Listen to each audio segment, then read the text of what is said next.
बच्ची में HMPV virus की पुष्टि हो चुकी है। बच्ची को कोटा में 3 महीने से बताया जा रहा है इलाज के लिए भर्ती करवाया गया था, उसका इलाज किया जा रहा था वहां पर कोटा में।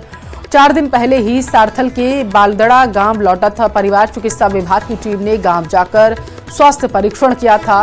हालांकि बालिका की सेहत अब एकदम सही है, खतरे से बाहर है, ऐसी जानकारी निकलकर सामने आ रही है। हालांकि दूसरी तरफ HMPV वायरस की पुष्टि भी हुई है।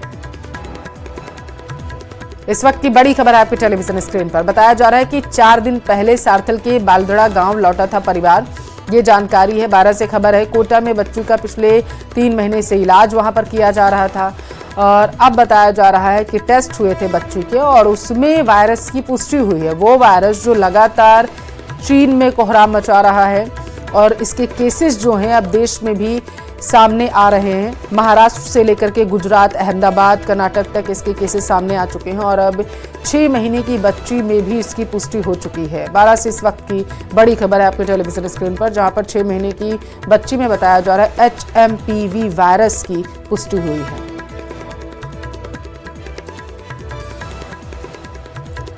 बच्ची की सेहत बिल्कुल ठीक है, बच्ची की सेहत में सुधार हुआ है, ये राहत भरी खबर सामने निकल कर आई है।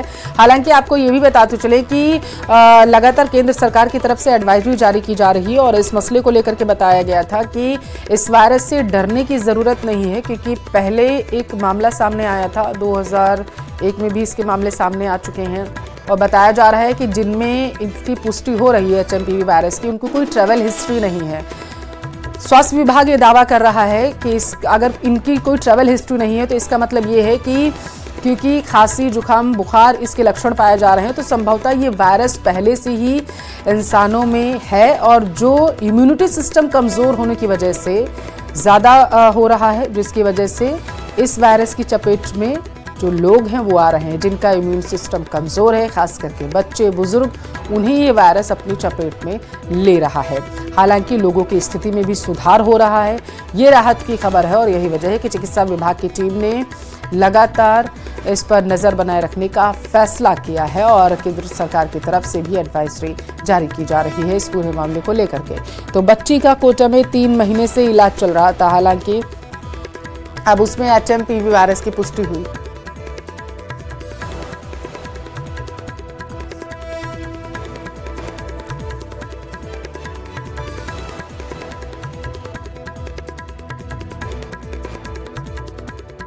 लेते हैं, संवाददाता विपिन हमारे साथ जुड़ चुके हैं। विपिन, अभी बच्ची कहाँ है और डॉक्टर्स ने उसके स्वास्थ्य को लेकर के क्या बताया है?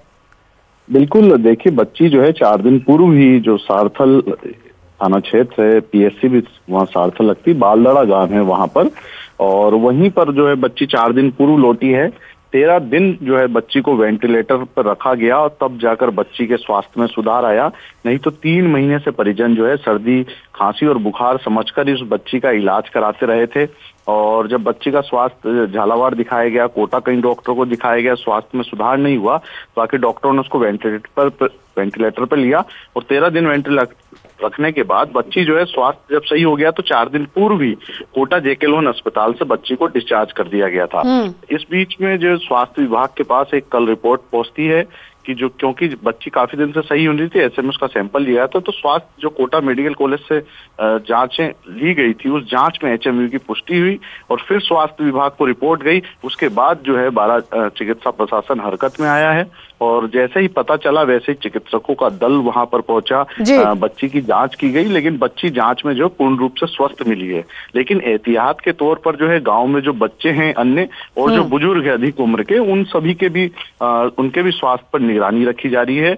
अगर कहा गया है कि अगर किसी को भी सर्दी बुखार या होता है तो उनका HMPV का सैंपल लिया जाएगा, उनकी जांच की जाएगी। कह सकते हैं कि पहला मामला इस तरह का सामने आया है और हरकत में है प्रशासन। चिकित्सा विभाग की जो अतिरिक्त टीम है वो भी लगा दी गई है, CMHO खुद ही इसकी निगरानी करे हुए हैं। तो और लेकिन बात राहत वाली यही है कि 3 महीने लंबा इंतजार करना पड़ा, लेकिन बच्ची जो है वो स्वस्थ हो गई है। अब ये कोटा में बच्ची का इलाज चल रहा था, हमारे संवाददाता ने ये बताया है। बहुत शुक्रिया आपका जानकारी पहुंचाने के लिए विपिन।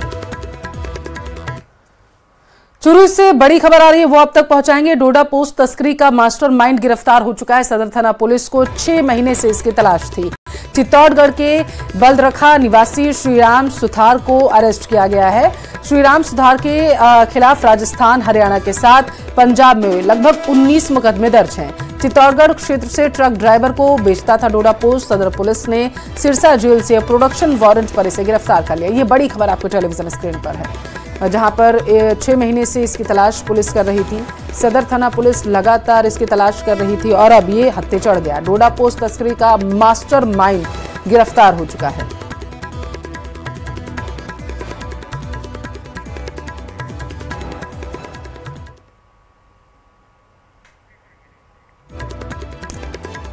ये बड़ी खबर है आपके टेलीविजन स्क्रीन पर, जहां पर बताया जा रहा है कि श्रीराम सुथार के खिलाफ राजस्थान, हरियाणा के साथ पंजाब में कई मामले दर्ज हैं और श्रीराम सुथार को तलाश कर रही थी पुलिस काफी समय से। डोडा पोस्ट तस्करी का ये आरोपी मास्टरमाइंड बताया जाता है, यानी कि कहां से खरीदना है, कहां बेचना है, कहां कितना डोडा पोस्ट पहुंचाना है, इन सब के पीछे इसी शख्स का दिमाग बताया जाता है, जो अब पुलिस के हत्थे चढ़ चुका है। पूछताछ की जाएगी और आगे की प्रक्रिया को आगे बढ़ाया जाएगा। ये बड़ी खबर है आपके टेलीविजन स्क्रीन पर और इस आरोपी पर कई राज्यों में कई मुकदमे दर्ज, जिसके बाद से अब सबसे तफ्तीश की जाएगी। उधर दिल्ली में आम आदमी पार्टी के संयोजक अरविंद केजरीवाल बीजेपी के निशाने पर हैं। पूर्वांचल और बिहार के लोगों पर दिए गए केजरीवाल के बयान पर बीजेपी लगातार हमलावर है और अब एक नया poster social media site x पर जारी किया गया और लिखा है, पूर्वांचल समाज का अपमान, शीश महल के नवाब केजरीवाल की पहचान, पूर्वांचल विरोधी आप है। केजरीवाल के बयान के खिलाफ आज बीजेपी प्रदर्शन करेगी और केजरीवाल के घर का घेराव भी करेगी।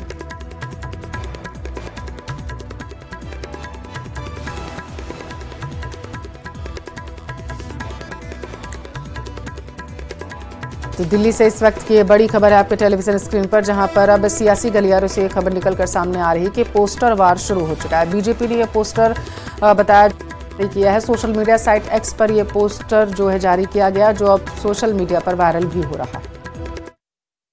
आज जब सत्ता हाथ से निकल रही है तो जिस तरह की भाषा का वो प्रयोग कर रहे हैं, उससे लगता है कि वो मानसिक संतुलन खो चुके हैं। दिल्ली पूरे देश का कल्चर है, ये दिल्ली सबकी है, लेकिन जिस तरह से कल आपने हमारे पूर्वांचल के भाई बहनों को फर्जी वोटर कहकर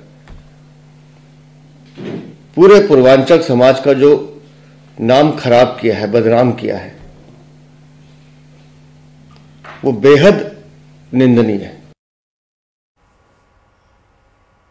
वहीं दिल्ली बीजेपी लगातार पोस्टर पर पोस्टर जारी कर रही है। केजरीवाल पर हमले वाला पोस्टर जारी करने के बाद बीजेपी ने आम आदमी पार्टी पर भी हमला बोलते हुए आपदा वाला पोस्टर फिर से जारी किया। लिखा है, आपदा जाएगी और भाजपा आएगी। अपने पोस्ट में लिखा है कि महाठग ने दिल्ली वासियों को लंदन का झूठा सपना दिखाकर ठग लिया। अब दिल्ली से आपदा जाएगी, भाजपा आएगी। वहीं आरजेडी और जेडीयू ने भी अरविंद केजरीवाल के बयान पर ऐतराज जताया है।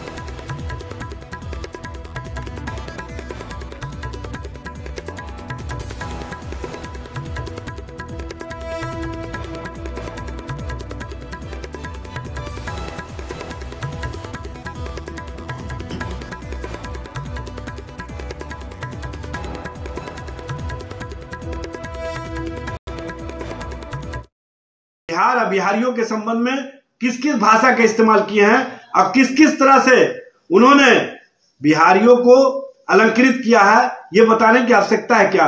झारखंड के चुनाव में भी भारतीय जनता पार्टी ने कहीं ना कहीं इस तरह की राजनीति की थी, ये सब लोगों ने देखा। इसलिए भारतीय जनता पार्टी जो भावनाएं भड़काने का काम करती है, उसके साथ Allianz partner Janata Dal you उस समय खामोश क्यों थी? बिहार के लोगों को बार बार केजरीवाल जी क्यों अपमानित करते हैं? क्या उन्हें इस बात का एहसास नहीं है कि दिल्ली में चुनाव होंगे तो बिहार के लोग इसका हिसाब चुकता करेंगे? देखिए, आज एक बार फिर उन्होंने बिहार के लोगों को फर्जी वोटर बनाए जाने का आरोप बीजेपी के सर मढ़ा है। केजरीवाल जी, कब तक उत्तर प्रदेश और बिहार के लोगों को आप गाली देते रहोगे? कभी आप कहते हो कि उत्तर प्रदेश और बिहार के लोग आकर दिल्ली में बीमारी का इलाज कराने आते हैं, कभी आप कहते हो कि उत्तर प्रदेश और बिहार के लोग, पूर्वांचल के लोग दिल्ली की व्यवस्था को डिस्टर्ब कर रहे हैं। आज आपने हद कर दी। पूर्वांचल के लोगों को आप बता रहे हैं कि वोटर नहीं है, वोट बनाने के लिए आए हैं। अरे पूर्वांचल के लोगों का, उत्तर प्रदेश बिहार के लोगों का पसीना लगा हुआ है दिल्ली के निर्माण में, चाहे सड़क की बात हो, चाहे गगनचुंबी इमारतें हो। यूपी बिहार के लोगों का पसीना इमारत की नींव में लगा हुआ है। आपको अपने शब्दों को वापस लेना चाहिए और पूर्वांचल के लोगों से माफी मांगनी चाहिए कि 2019-20 में कैसे उन्होंने दिल्ली से बिहारियों को भगाने का काम किया और लोगों के बीच में कहते थे कि 500 रुपये का टिकट कटाकर दिल्ली आ जाता और इलाज कराने चला। ये अत्यंत ही शर्मनाकपूर्ण रहा। और केजरीवाल जी माफी कब मांगेंगे बिहारियों से? पूर्वांचल के लोगों से कब माफी मांगेंगे? उत्तर प्रदेश के लोगों से माफी कब केजरीवाल जी मांगे? इसलिए दिल्ली के चुनाव में पूरा पूर्वांचल के लोग, उत्तर प्रदेश और बिहार के लोग केजरीवाल को सत्ता से बाहर हटाकर, जो एक तरह से अराजकता और आपदा फैलाने वाले दिल्ली के पूर्व मुख्यमंत्री केजरीवाल, अरविंद केजरीवाल हैं। बांसवाड़ा का रुख कर लेते हैं। मेडिकल कॉलेज के बाहर प्रदर्शन किया गया। 6 महीने से बताया जा रहा है कि लेबर्स को पेमेंट नहीं मिल पा रहा है। गार्ड और ठेकेदार ने प्रदर्शन किया। 300 से ज्यादा लेबर को सैलरी नहीं मिली है। निजी कंपनी ने मजदूरों को सैलरी नहीं दी। मेडिकल कॉलेज प्रबंधन ने समस्याएं नहीं सुनी। लेबरों ने कार्य का बहिष्कार कर दिया। बड़ी खबर आपके टेलीविजन स्क्रीन पर तस्वीरों में देख सकते हैं कि किस तरीके से कर्मचारी जो है वहां एकत्रित हो गए, उनकी तरफ से नारेबाजी की जा रही है। आरोप लगाया जा रहा है कि 300 से ज़्यादा जो लेबर्स हैं उनको उनकी तनख्वाह नहीं मिली है, जिसकी वजह से वो बेहद परेशान हैं। उनको अपना घर चलाने में दिक्कतों का सामना करना पड़ रहा है और यही वजह है कि मजबूरन उन्होंने कार्य बहिष्कार की चेतावनी दे दी है। डूंगरपुर से बड़ी खबर है। नकदी और सोने के साथ 3 युवक दबोच लिए गए। रतनपुर बॉर्डर पर नकदी और सोने के साथ 3 युवकों को गिरफ्तार किया गया। बिछवाड़ा पुलिस ने बीती रात नाकेबंदी के दौरान बड़ी कार्रवाई को अंजाम दिया है। नाकेबंदी देख निजी बस से उतरकर पैदल बॉर्डर पार कर रहे थे तीनों। बताया जा रहा है कि 1.30 करोड़ का सोना और 22,49,000 नकद बरामद किए गए। नकदी और सोने के संबंध में युवकों से पूछताछ पुलिस कर रही है।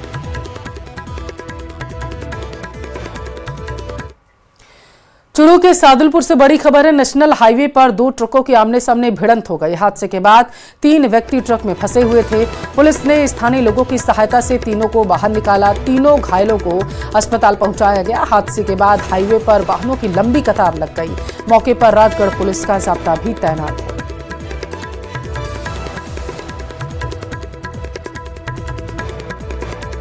ये तस्वीरें देखिए किस तरीके से ट्रक के परखच्चे उड़ गए हैं। तस्वीरों से अंदाजा लगाया जा सकता है कि हादसा कितना विभत्स रहा होगा। जानकारी प्रथम दृष्टया निकलकर सामने आ रही है कि 2 ट्रक थे, उनमें आमने सामने भिड़ंत हुई। अगला हिस्सा पूरी तरीके से क्षतिग्रस्त हो चुका है। हादसे के बाद 3 व्यक्ति ट्रक में फंस चुके थे। हालांकि इस हादसे की वजह से सड़क पर भी लंबा जाम लग गया। दिल्ली से खबर है। स्कूलों को बम की धमकी देने के मामले में एक अपडेट आया है, आपको वो देंगे। दिल्ली पुलिस ने 12वीं के छात्र को पकड़ा है। नाबालिग छात्र ने 6 बार धमकी वाला मेल भेजा था। 23 स्कूलों को एक साथ धमकी वाला मेल जो है वो भेजा गया। दिल्ली पुलिस ने एक लड़के को हिरासत में लिया। एग्जाम से बचने के लिए दरअसल जानकारी ये है कि छात्र ने बम की धमकी दी थी। हिरासत में लिया गया लड़का स्कूल का ही छात्र है। तो दिल्ली से इस वक्त ये बड़ी खबर है। बताया जा रहा है कि एग्जाम से बचने के लिए एक स्कूली छात्र ने ही, नाबालिग बच्चों ने ही बम की धमकी भरा मेल जो है वो स्कूल में भेजा।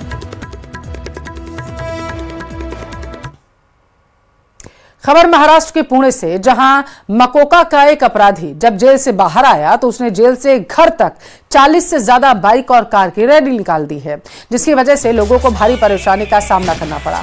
हालांकि मामले की जानकारी होते ही पुलिस ने बड़ी कार्रवाई की। आरोपी और उसके समर्थकों को गिरफ्तार कर लिया। उसी इलाके में सभी आरोपियों की परेड भी निकाली पुलिस ने।